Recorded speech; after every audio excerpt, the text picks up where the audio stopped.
Lotus, c'est un peu dans l'esprit le Ferrari anglais. Lotus, à l'instar du cheval cabré, a été créé par l'un des géants de l'automobile, Colin Chapman, aussi brillant qu'inventif, mort subitement en 82. Lotus, c'est bien évidemment l'une des grandes âmes de la voiture de sport anglaise. La Seven, bien sûr, l'Esprit V8 aussi, le mythique bolide de James Bond. Lotus, c'est un grand palmarès en Formule 1, où les plus grands pilotes, Clark, Hill, Andretti, Senna, ont croisé les plus belles mécaniques anglaises.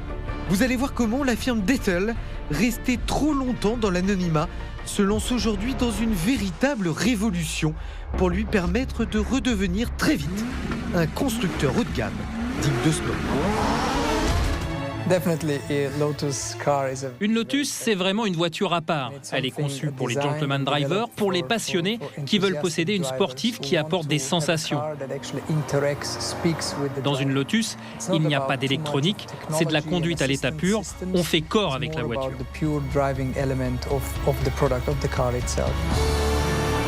Des produits de niche, sportifs, légers, un peu excentriques, fidèles à la philosophie de son créateur.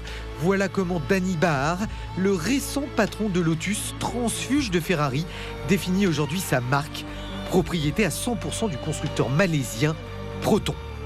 Depuis une quinzaine d'années, Lotus avec l'Elise et plus récemment l'Evora produit en moyenne 2000 voitures par an.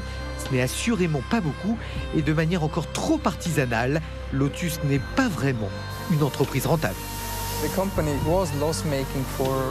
En fait, la marque perdait de l'argent depuis une dizaine d'années, un phénomène dû à la fabrication d'une voiture peu chère, vendue en trop petite quantité.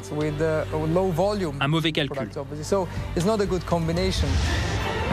Danny Bahar reprend les rênes en 2010, réorganise très vite la production.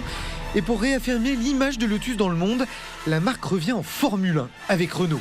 Mais pas seulement, il lance une nouvelle gamme sans précédent avec 600 millions d'euros d'investissement en 5 ans. Rappelez-vous, octobre 2010, au Mondial de Paris, Lotus crée l'événement avec la présence de 6 concept cars. Quand Lamborghini, par exemple, met un an à sortir une étude de style, Lotus a façonné tout son futur en seulement 9 mois. Incroyable. Il faut déjà y croire. Il faut oublier un petit peu les appréhensions parce qu'effectivement, ça ne correspond à aucun standard de développement normal et il faut simplement travailler beaucoup. Donato Coco, le responsable du design Lotus, ex-Ferrari, lui aussi, redonne à ses modèles une nouvelle dimension. Moins jouet, plus premium, des voitures sportives capables d'être aussi performantes qu'une Porsche et aussi élégantes qu'une Aston Martin. Il transforme l'Elise et fait renaître l'Esprit, l'Élite et l'Élan, 3 modèles mythiques. Nouvel Esprit, qui sera la première à sortir en 2013 sur le marché. Le style changera relativement peu par rapport au concept qu'on a vu. Le patron du style lance également l'Éterne, une grande Lotus à motorisation V8 de près de 620 chevaux et à 4 portes, qui sans doute clôturera l'ensemble de la gamme dans les 5 ans à venir.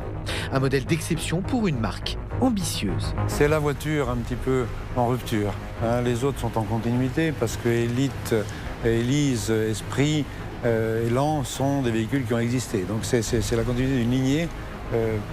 Par contre, pour l'Éterne, on est effectivement dans un véhicule de rupture. C'est la Super Saloon V8. Donc c'est la concurrente d'une Porsche Panamera, d'une Aston Martin rapide. Et pour Lotus, ça, effectivement, c'est un peu nouveau.